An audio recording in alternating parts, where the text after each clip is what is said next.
Chapitre 4. L'engin de mystère. Principe de fonctionnement. Le réservoir d'eau, l'hélice, le rouage de transmission, l'aileron stabilisateur, le ballast, le moulin hydraulique, l'habitacle, la dérive. Gouverne de direction.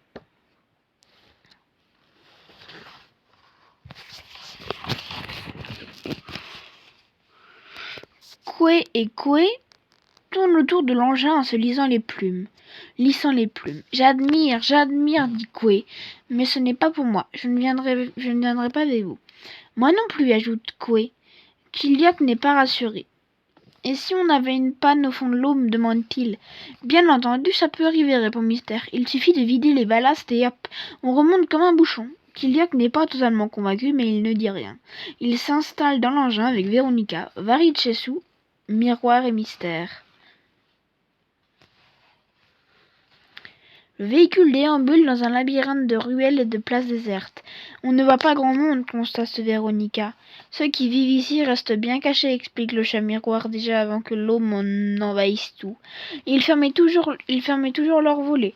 C'est en partie à cause du soleil, mais aussi parce qu'ils préféraient garder leur vie secrète. Kiliak essaie de se repérer sur la carte qu'il a emportée.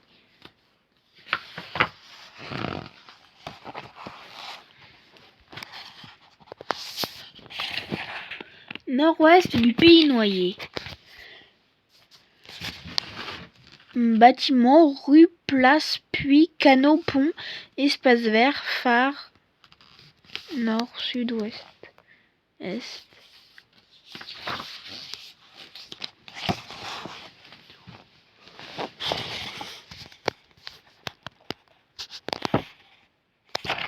En passant, ils aperçoivent quand même des endroits habités qui ont été rendus hermétiques. Des gens à l'intérieur leur font des signes. Ils ont sans doute peu de visites, dit Varitchesou. Autrefois, c'était le contraire. Il y avait trop de monde par ici, raconte Miroir. Tu as l'air de bien connaître les lieux, remarque Véronica. Le chat Miroir ne répond rien, mais plisse les yeux d'un air secret. Je me demande quelle tenue ils portent pour sortir de chez eux, s'interroge Kiliak. Ils ont conçu des habits spéciaux, répond le chat Miroir. Regardez, on en voit dans la vitrine de ce magasin. Je ne pourrais pas vivre avec de l'eau jusqu'au-dessus de la tête, commande Kiliak. J'ai trop besoin de voir le ciel. C'est à ce moment-là qu'ils aperçoivent le bateau juste au-dessus d'eux. On tourne en rond, dit Véronica.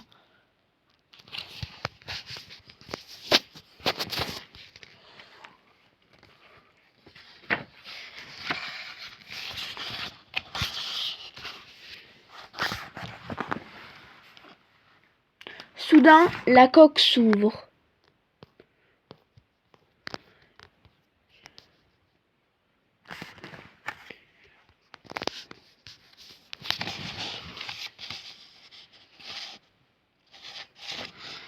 Bon sang, ça fait peur, 3 d'un coup, ils sont ridicules. Suivons-les, j'éteins les phares, c'est plus discret.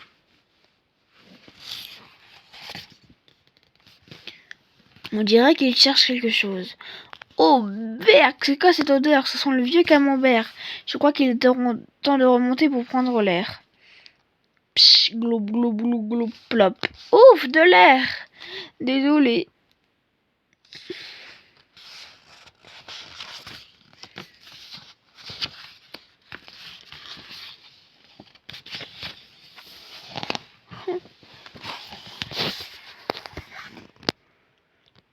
Les bébés mouches ont sauté dans la mer et on ne les a plus revus. En pyjama? Oui. Vite, retournons sous l'eau. Blop, blop, blop, blop. Là!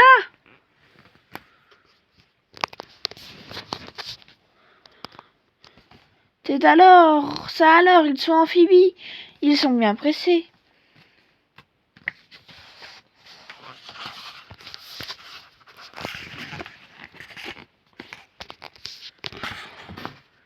Les bébés mousses se sont immobilisés devant la vitrine d'une boutique abandonnée depuis longtemps. Il s'empare d'un bocal oublié sur l'étalage rempli de pastilles rondes et translucides. Sur la porte de l'établissement, on peut lire Firme Blue Bull. Énergie en tout genre. Professeur Vincent Feudard.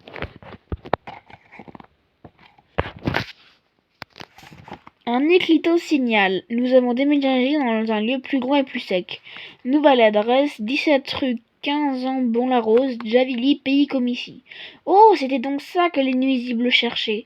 Les bébés mousses sortent très joyeux de la boutique, tenant fermement le bocal de pastilles. Misère, ils croient que ce sont des bonbons à la rosette nénuphar, dit Mystère. Pourvu qu'ils n'en mangent pas, s'inquiète Varichessu.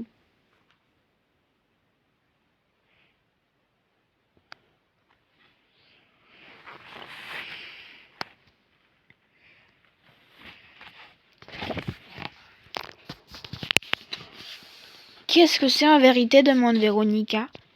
Des pastilles à énergie concentrée, répondit Kiliok. Il y a quelque temps, j'ai lu un article sur le professeur Feudard et ses découvertes. Ces pastilles peuvent servir à beaucoup de choses, notamment à alimenter les machines des nuisibles, complète le chat miroir. C'est certainement pour ça qu'ils sont ici, dit Véronica. Mais les 5 amis ne peuvent pas sortir du véhicule.